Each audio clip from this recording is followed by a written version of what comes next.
আসসালামু আলাইকুম এভরিবডি। আমাদের চ্যানেলের পক্ষ থেকে সবাইকে শুভেচ্ছা ও স্বাগতম। আশা করি তোমরা সবাই খুব ভালো আছো। আজকে আমি তোমাদের সামনে এসএসসি ফিজিক্সের গতি অধ্যায় নিয়ে আলোচনা করব। তোমাদের বইয়ের দ্বিতীয় অধ্যায়। এই অধ্যায়টা খুবই গুরুত্বপূর্ণ তোমাদের জন্য। তোমরা মনে রাখবা, যারা এই অধ্যায়টা খুবই মনোযোগ সহকারে বুঝবা এবং পড়বা, বাকি অধ্যায়গুলো তোমাদের জন্য খুবই সহজ হবে। তো চলো আমরা শুরু করি। এই অধ্যায় সম্পর্কে তাহলে আমাকে জানতে হবে প্রথমে স্থিতি ও গতি সম্পর্কে। তাহলে স্থিতি কি আর গতি কি? স্থিতি হলো কোনো বস্তু স্থির অবস্থা। আমরা যদি বইয়ের ভাষায় সংজ্ঞা অনুসারে বলতে যাই স্থিতি কি, তাহলে বলতে হবে সময়ের পরিবর্তনের সাথে পরিপার্শ্বের সাপেক্ষে যখন কোনো বস্তুর অবস্থানের পরিবর্তন না ঘটে তখন ওই বস্তুটাকে বলা হয় স্থির বস্তু। আর এই যে অবস্থানের পরিবর্তন হলো না, এটাকে বলা হয় স্থিতি। মনে করো এখানে একটা বাস, আমি তো বাস দেখো, আচ্ছা মনে করো এটা একটা বাস, এটা তোমার এইখানে আছে, সামনে রাস্তা আছে, কিন্তু এই বাসটার সামনে যাচ্ছে না, এই বাসটা এখানে স্থির অবস্থানে আছে, তখন এটাকে বলা হয় স্থির বা স্থিতি। কিন্তু গতি কি হবে? স্থিতির উল্টাটা হবে, কি হবে? ওঠার সংজ্ঞা হবে সময়ের পরিবর্তনের সাথে যখন কোনো বস্তুর অবস্থানের পরিবর্তন ঘটবে তাকে ওই বস্তুটাকে বলা হবে গতিশীল বস্তু। আর এই যে অবস্থানের পরিবর্তন ঘটে আর এটাকে বলা হয় গতি। তাহলে এই বস্তুটা এখানে ছিল স্থির অবস্থায়, যখন এটা সামনের দিকে আস্তে আস্তে যাবে তখন এটা অবশ্যই গতিশীল হবে। আর এই যে গতিশীল হবে এটাকে বলা হয় গতি। আশা করি তোমরা স্থিতি ও গতি সম্পর্কে বুঝতে। দ্বিতীয় টপিকের নাম এখানে ভেক্টর ও স্কেলার রাশি সম্পর্কে। আমরা এখন জানবো ভেক্টর রাশি ও স্কেলার সম্পর্কে। ভেক্টর রাশি ও স্কেলার রাশি সম্পর্কে জানতে হলে আমরা আগে সংজ্ঞাটা জানি যে ভেক্টর রাশি কাকে বলে। ভেক্টর রাশি হলো যে সকল রাশিকে প্রকাশ করার জন্য মান এবং দিকের উভয়ের প্রয়োজন হবে তখন তাকে ভেক্টর রাশি বলে। ভেক্টর রাশি, ভেক্টর রাশির ক্ষেত্রে কি দরকার পড়বে? মান এবং দিক, মান ও দিক দরকার পড়বে। এবং এই রাশির কিছু উদাহরণ আছে, যেই উদাহরণগুলো তোমাদের নৈর্ব্যক্তিকের জন্য সবচেয়ে গুরুত্বপূর্ণ। তাহলে আমরা দেখো উদাহরণগুলো কি হবে। এখানে উদাহরণ, ভেক্টর রাশির উদাহরণগুলো হবে তোমার সব সমান রাখবা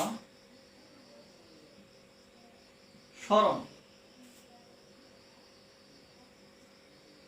ওজন, বেগ, ত্বরণ, বল ইত্যাদি ইত্যাদি হবে আমাদের ভেক্টর রাশি উদাহরণ। আর স্কেলার রাশি কাকে বলা হয়? স্কেলার রাশি হলো যে সকল রাশিকে প্রকাশ করার জন্য শুধু মানের প্রয়োজন হবে, এখানে দিকের কোনো প্রয়োজন হবে না, তখন তাকে স্কেলার রাশি বলে। তাহলে স্কেলার রাশি উদাহরণ আমরা দেখি কি স্কেলার রাশি কি দরকার পড়বে। স্কেলার রাশির ক্ষেত্রে শুধু দরকার পড়বে শুধুই মান, দিকের কোনো দরকার পড়বে না। তাহলে এর উদাহরণগুলো কি হবে? স্কেলার রাশির যে উদাহরণগুলো হবে সেইগুলো হবে দৈর্ঘ্য, বর, দ্রুতি, কাজ, শক্তি, সময় ইত্যাদি। এগুলো আমাদের স্কেলার রাশি উদাহরণ। এখানে বলতে পারো তোমরা মান এবং দিক কিভাবে দরকার। আচ্ছা, যদি তোমাকে কেউ জিজ্ঞেস করে যে বল, এটা কিন্তু মানও লাগবে দিকও লাগবে। যদি আমরা এই মনে করো এখানে একটা বস্তু আছে, এই বস্তুর উপরে আমরা উপর থেকে মানে একটা দিক অথবা এই সাইড থেকে অথবা নিচের দিক থেকে অবশ্যই একটা দিকের প্রয়োজন পড়তেছে, যে ব্যাগ, আমরা কত ব্যাগ প্রয়োগ করবো এখানে। আমরা নিচের দিক থেকে ব্যাগ দিব নাকি উপরের দিক থেকে দিব, এটা আমাদের দরকার পড়ে, এবং কত ব্যাগ দিব আমরা সেটা দরকার। ঠিক সেমভাবে এখানে বলের ক্ষেত্রে আমরা মনে করো উপরের দিক থেকে আমরা বল প্রয়োগ করলাম, মানে একটা দিকের প্রয়োজন পড়ছে, এবং মনে করো 2 নিউটন বল প্রয়োগ করলাম, এখানে কি আছে, মানও আছে, আর এটাকে বলা হয় ভেক্টর রাশি। মান এবং দিকের প্রয়োজন হলে এটাকে বলবে ভেক্টর রাশি। আর স্কেলার রাশি হলো যাকে শুধু মান দিয়ে প্রকাশ করা হবে। কেমন, এখানে মনে করো বর একটা স্কেল রাশি। কিভাবে রাশি, তুমি যদি বাজারে যাও, তুমি গিয়ে কি দোকানদারকে কখনো বলেছো কোনোদিন আমাকে উত্তর দিকে 2 কেজি চাউল দেন, না, তাহলে এখানে কি দিকের কোনো দরকার পড়ে না। আমরা দুইটা শিখে ফেললাম, এখানে স্থিতি ও গতি শেষ, এবং ভেক্টর রাশি ও স্কেলার রাশি সম্পর্কে জানলাম। এখন আমরা শিখব বিভিন্ন প্রকার গতি সম্পর্কে। এটা বিভিন্ন প্রকার গতি আছে, এখানে দেখো বিভিন্ন প্রকার গতির মধ্যে আছে, প্রথমটা হলো রৈখিক গতি। এখন আমাকে জানতে হবে প্রথমে রৈখিক গতি কি। রৈখিক গতি হলো যদি কোনো বস্তুর গতি একটি সরল রেখার উপর সীমাবদ্ধ থাকে তখন তাকে রৈখিক গতি বলা হবে। কিভাবে, একটি সোজা রাস্তা, মনে করো এখানে একটা সোজা রাস্তা আছে, এখানে একটা বাস, এখানে একটা গাড়ি মনে করো আছে, এই গাড়িটা যখন সোজা রাস্তায় চলবে, যা রাস্তার মধ্যে কোনো বাঁক নেই, রাস্তাটা কোনো আঁকা বাঁকা না, রাস্তাটা একেবারে সোজা, তখন ওই গাড়ির যে গতি হবে তখন এটাকে বলবো আমরা রৈখিক গতি। এখন চলো আমরা ঘূর্ণন গতি সম্পর্কে জানি। ঘূর্ণন গতি হলো এটা হচ্ছে ঘূর্ণন, বোঝাই যাচ্ছে যে ঘূর্ণন গতি কি। যখন কোনো বস্তু বা কোনো কিছু যখন একটা অক্ষে বা বিন্দুর সাপেক্ষে কেন্দ্র করে সমান দূরত্ব বজায় রেখে ঘুরবে, তখন বস্তুর যে গতি হবে তখন তাকে ঘূর্ণন গতি বলা হবে। মনে করো এখানে একটা পাখা আছে, এই পাখা যে ডানাগুলো আছে, এখানে যে পাখার ডানাগুলো আছে, এই ডানাগুলা যখন ঘুরবে একটা বিন্দুকে কেন্দ্র করে, বুঝছো না, এখানে আমরা বৈদ্যুতিক পাখাগুলো দেখছি সবাই, এই বিন্দুকে কেন্দ্র করে ঘুরছে, একই দূরত্ব বজায় রেখে ঘুরছে, তখন ওইটাকে বলবো আমরা ঘূর্ণন গতি। তাছাড়া তোমার আরো আছে সাইকেলের চাকার গতি, এগুলো হলো আমাদের ঘূর্ণন গতি সম্পর্কে। এরপর আমরা শিখবো চলন গতি সম্পর্কে। চলন গতি কি? চলন গতি হলো এমন একটা গতি যখন কোনো বস্তু সকল কণা নির্দিষ্ট সময়ে নির্দিষ্ট দিকে সমান সময়ে সমান দূরত্ব অতিক্রম করবে, তখন বলবো আমরা এটাকে চলন গতি।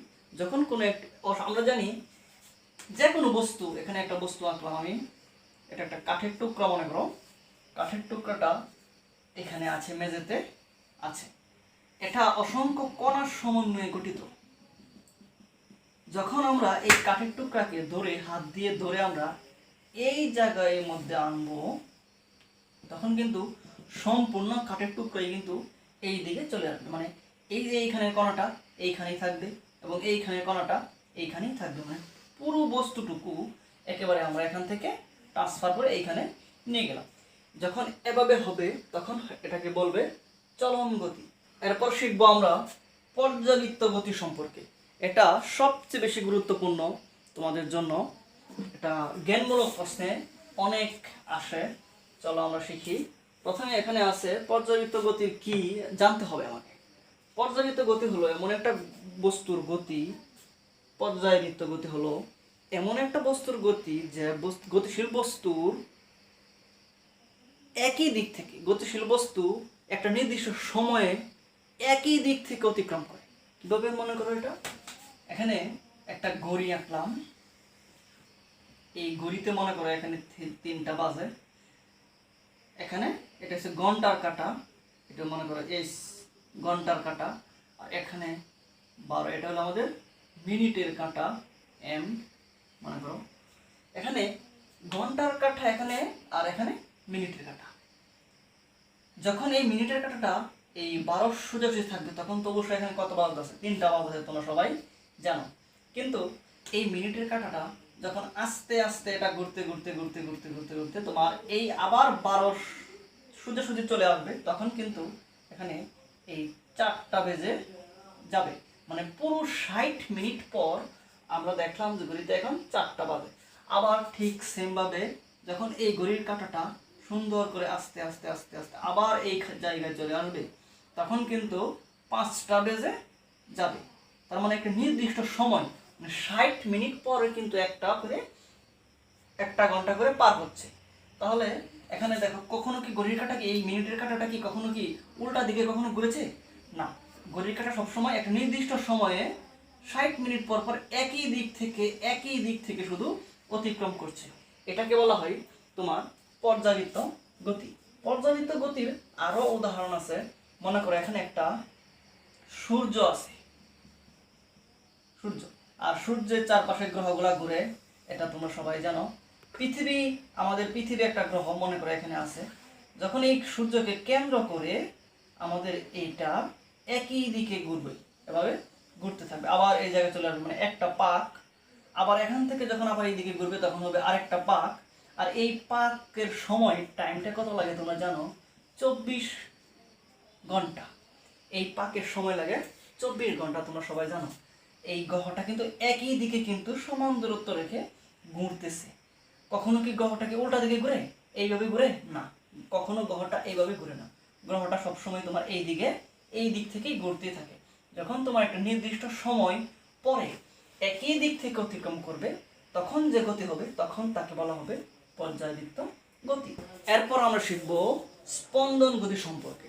যখন কোনো বস্তুর গতি যদি এমন হয় যে পর্যায়কালের অর্ধেক সময় তার নির্দিষ্ট দিকে এবং বাকি অর্ধেক সময় এর বিপরীত দিকে হয়, তখন ওই বস্তুর গতিকে বলা হবে স্পন্দন গতি। এখানে মনে করো একটা সুতা আছে, সুতা দিয়ে একটা ডালের মধ্যে তোমরা এখানে একটা কিছু বস্তু বেঁধে রাখছো। তখন আমরা যদি এটাকে হাত দিয়ে নাড়া দিই, তখন কিন্তু এটা নড়বে, নড়ে একবার চলে আসবে এইদিকে, আবার চলে আসবে এইদিকে। তার মানে কি, বস্তুটা প্রথমে এভাবে ছিল, যখন আমরা নাড়া দিলাম তখন এভাবে এইদিকে গেল, আবার একটু পরে এই বস্তুটা এই দিকে যাবে, আবার ঠিক সেমভাবে এই দিকে যাবে, আবার এই দিকে যাবে, মানে দোলাদুলি করবে। আর এই দোলাদুলির ক্ষেত্রে যে গতিটা হবে, এটা হবে আমাদের স্পন্দন গতি। তাছাড়াও তোমরা আরেকটা জিনিস জানো যে ছোট সময় যারা বাচ্চারা, তাদেরকে দোলনার যে গতি, এটাকে স্পন্দন গতি বলে। কারণ দোলনা তোমায় ধাক্কা দিলে একটু সামনে যাবে, আবার পিছনের দিকে ব্যাক করবে, ঠিক সেমভাবে চলতে থাকবে। এটা হলো আমাদের স্পন্দন গতি। এখন আমরা শিখব দূরত্ব ও সরণ সম্পর্কে। দূরত্ব কাকে বলে? যখন কোনো একটা বস্তু একটা দিকে, যে কোনো দিকে কিছু পথ অতিক্রম করে, তখন তাকে দূরত্ব বলে। এবং এই দূরত্বকে ডি দ্বারা প্রকাশ করে। আমরা লিখে রাখি এখানে, দূরত্ব সমান ডি। দূরত্বকে দূরত্বকে ডি দ্বারা প্রকাশ করে। এবং এর একক আছে, দূরত্বের একক হবে সব সময় মিটার। এটা আমার মনে রাখতে হবে, এখানে একক, এইগুলো হচ্ছে একক, দূরত্বের একক হবে মিটার। আর সরণ কি? মনে করো একটা বস্তু দূরত্বটা আরো ভালোভাবে বিশ্লেষণ করলে, এখানে মনে করো এ বিন্দুতে একটা মানুষ দাঁড়িয়ে আছে, একটা বিন্দু, এখানে একটা মানুষ মনে করো এখানে দাঁড়িয়ে আছে এ বিন্দুতে। প্রথম এই মানুষটা এ থেকে বি বিন্দুতে গেল, মনে করো 2 মিটার, এবং ওই মানুষটা আবার বি থেকে সি বিন্দুতে গেল 3 মিটার। এই মানুষটাই আবার সি থেকে ডিতে গেল, এখানে মনে করো 5 মিটার গেল, এখানে গিয়ে স্টপ হয়ে গেল।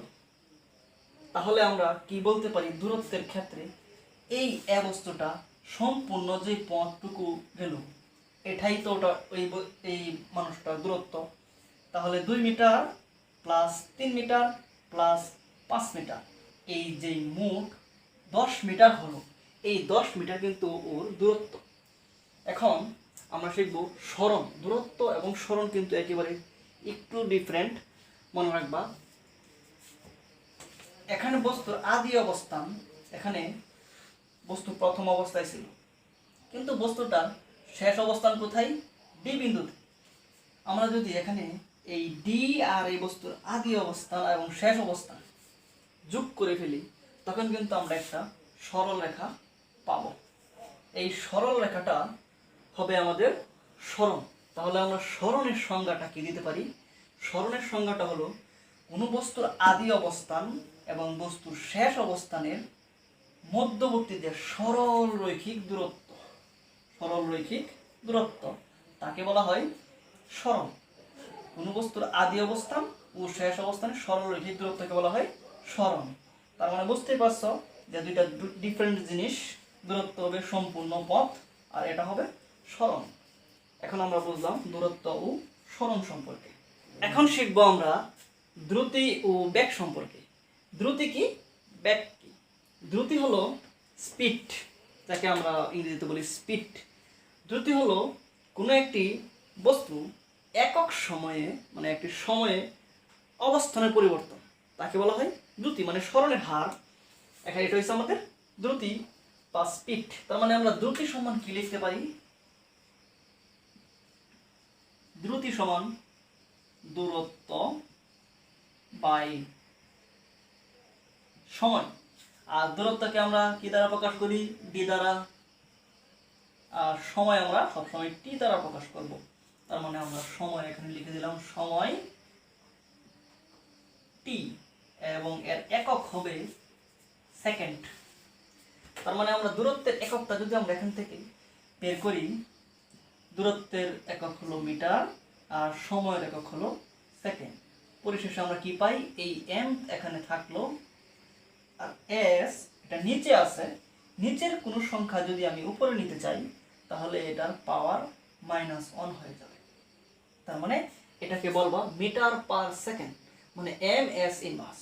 ওকে, আমরা যে কোনো রাশির একক যদি জানি তাহলে যে কোনো রাশির মাত্রা কিন্তু ইজিতে বের করে ফেলতে পারবো। একক জানলে মাত্রা কোনো ব্যাপারই না। কিভাবে এটা? সবসময় আমাকে একটা মনে রাখতে হবে। এটা আমি ওই পাশে লিখি, এখানে আমি লিখি যে মাত্রার, এটা কিন্তু মাত্রার ক্ষেত্রে একক জানলে মাত্রা বের করে ফেলতে পারবো। যদি কখনো এককের মধ্যে এম থাকে তাহলে এটাকে তুমি এল লিখবা। যদি কখনো এককের মধ্যে এস থাকে মানে সেকেন্ড থাকে তাহলে এটাকে টি লিখবা। এবং যদি কখনো কেজি থাকে তাহলে সবসময় তুমি এটাকে ক্যাপিটাল লেটারের এম লিখবা। এটা হচ্ছে আমাদের মাত্রার ক্ষেত্রে সবচেয়ে গুরুত্বপূর্ণ। এই তিনটা রাশি যদি মনে রাখতে পারো তাহলে যে কোনো কিছুর মাত্রা বের করতে পারবে। তাহলে এটার মাত্রা কি হবে, মানে দুটির মাত্রা কি হবে? আমরা বলছিলাম এম থাকলে হবে এল, এস থাকলে হবে টি, এখানে পাওয়ার কি আছে? -1, আর এটাকে সেকেন্ড আর থার্ড ব্র্যাকেট দিয়ে তোমরা এটাকে আটকিয়ে দেবা। এটা হলো আমাদের দ্রুতির মাত্রা। এখন শিখবো আমরা বেগ। তাহলে বেগ কি? বেগ হলো কোনো একটা বস্তু নির্দিষ্ট সময়ে নির্দিষ্ট দিকে যে দূরত্ব অতিক্রম করে তাকে বলা হয়, মানে অবস্থানে পরিবর্তন হয়, দূরত্ব অতিক্রম করে তাকে বলা হয় বেগ। নির্দিষ্ট দিকে কোনো একটি বস্তু নির্দিষ্ট দিকে যে দূরত্ব অতিক্রম করে তাকে বলা হয় বেগ। তাহলে বেগকে আমরা ভি দ্বারা প্রকাশ করি। এখানে মনে রাখবা বেগ ভি, এবং এর একক হবে সবসময় মিটার পার সেকেন্ড। বেগের একক সবসময় মিটার পার সেকেন্ড হবে। তার মানে বেগ ইকুয়াল টু কি আমরা বলতে পারি? বেগ ভি ইকুয়াল টু একক সময়ে যে দূরত্ব অতিক্রম করে, নির্দিষ্ট দিকে একক সময়ে যে দূরত্ব অতিক্রম করে তখন তাকে বেগ বলে। তার মানে এই ডি মানে মিটার আর এস মানে টি এর সময় একক সেকেন্ড। তার মানে আমাদের কি মিটার পার সেকেন্ড। এই হলো আমাদের ব্যাগের একক। তার মানে ব্যাগের মাত্রা এবং দ্রুতির মাত্রা কিন্তু সেই। তাহলে এখন বাকি রইল ত্বরণ ও মন্দন। কিন্তু আমাদের একটা জিনিস এখানে একটা আমরা দেখব, ব্যাগের আরো কিছু ডালপালা আছে, যেমন ব্যাগ।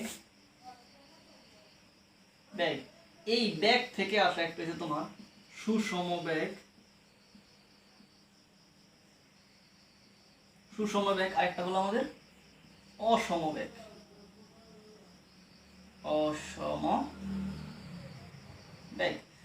এবং সুষম ব্যাগ কোনটা, অসম ব্যাগ কোনটা? যে ব্যাগের মানের এবং দিকের, যে ব্যাগের মান এবং দিকের কোনো পরিবর্তন হয় না, সবসময় সমান থাকে, তখন তাকে বলা হয় সুষম ব্যাগ। এখানে দেখো বোর্ডে আমি সময় এবং ব্যাগ লিখে রাখছি, আর সময়টা এখানে 4, 8, 12, 16 এভাবে বেড়ে যাচ্ছে, এবং ব্যাগের মান 0 থেকে 8 হলো, আবার 8, আবার 8।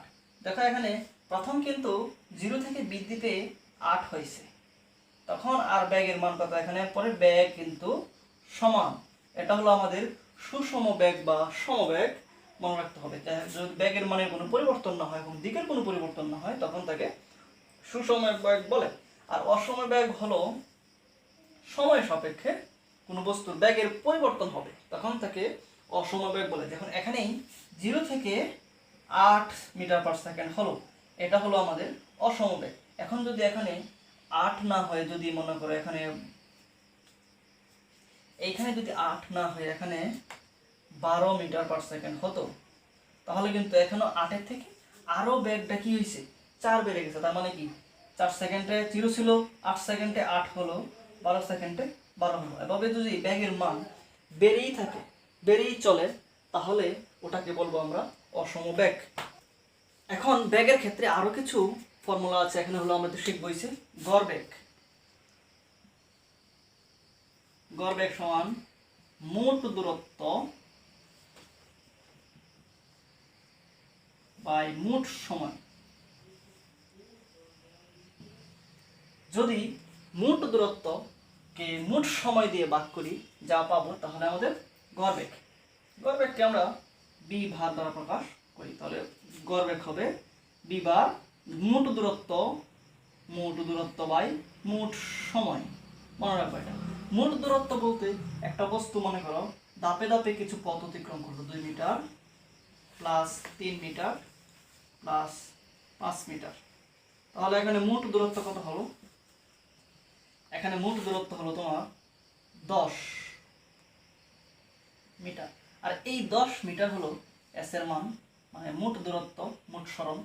এখন এরপরে টি, মনে করো এই 2 মিটার যাইতে লাগছিল 4 সেকেন্ড, এবং এই 3 মিটার যাইতে লাগছিল 10 সেকেন্ড, এবং এই 5 মিটার যাইতে লাগছিল 8 সেকেন্ড। এখন যে এই মোট যেই সেকেন্ড, মোট যেই সময়, এখানে কত 18, 8, 4, 22, এই 22 হলো আমার টি এর মান। এটা হলো আমাদের গড় বেগের ফর্মুলা। তারপর একেবারে ফাইনাল যে আজকের টপিক, সেটা হলো ত্বরণ ও মন্দন। ত্বরণ হলো আমরা ইংরেজিতে এটাকে অ্যাক্সিলারেশন বলে থাকি, সেই সুবাদে একে আমরা ত্বরণকে আমরা এ দ্বারা প্রকাশ করি। এবং এই ত্বরণের সংজ্ঞা হলো সময়ের সাপেক্ষে যদি বেগের বৃদ্ধি হয়, বেগের মান বৃদ্ধি পায়, সময়ের সাপেক্ষে বেগ বৃদ্ধির হারকে ত্বরণ বলে।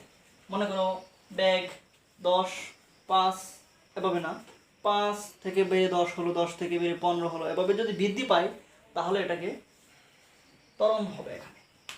আর এরপর মন্দন হলো তার বিপরীতটা, সময় সাপেক্ষে কোনো বস্তুর বেগের মান যদি হ্রাস পায় তখন তাকে বলা হয় মন্দন। সময় সাপেক্ষে যদি কোনো বস্তুর বেগ হ্রাস পায় তখন তাকে বলা হবে মন্দন। তাহলে ত্বরণে একটি সূত্র আছে, সূত্রটা হলো B minus you by T. এখন আমাদের কথা হলো এখানে বি কি, ইউ কি, টি কি? অবশ্যই তোমরা কিছু না কিছু জানো। এখন বি হলো, এই ক্ষেত্রে বি হলো শেষ বেগ হবে এখানে বি। আর ইউ কি, এটা হলো আমার আদি বেগ। আদি বেগ হবে ইউ। আদি মানে প্রথম অবস্থায় যেই বেগে গাড়িটি চলে প্রথম অবস্থায়, আর শেষ বেগ হলো গাড়িটি চলার পরে গিয়ে থামার সেই আগ মুহূর্তে যেটা থাকবে, এটা হলো আমার শেষ বেগ।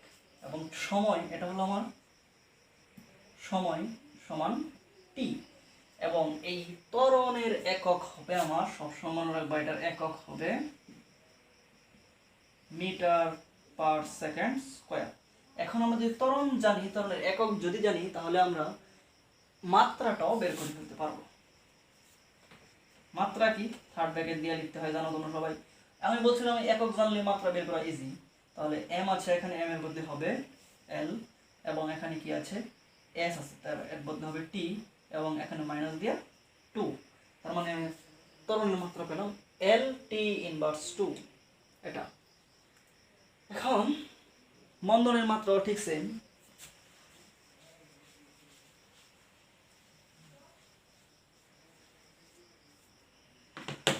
তাহলে শিক্ষার্থী বন্ধুরা, আমরা আজকে যে টপিকগুলো পড়লাম আশা করি তোমরা সবাই খুব ভালোভাবে বুঝছো। এরপরও যদি তোমরা কেউ না বুঝে থাকো তাহলে আমাকে কমেন্ট বক্সে জানাবা। দেখা হবে পরবর্তী ক্লাসে।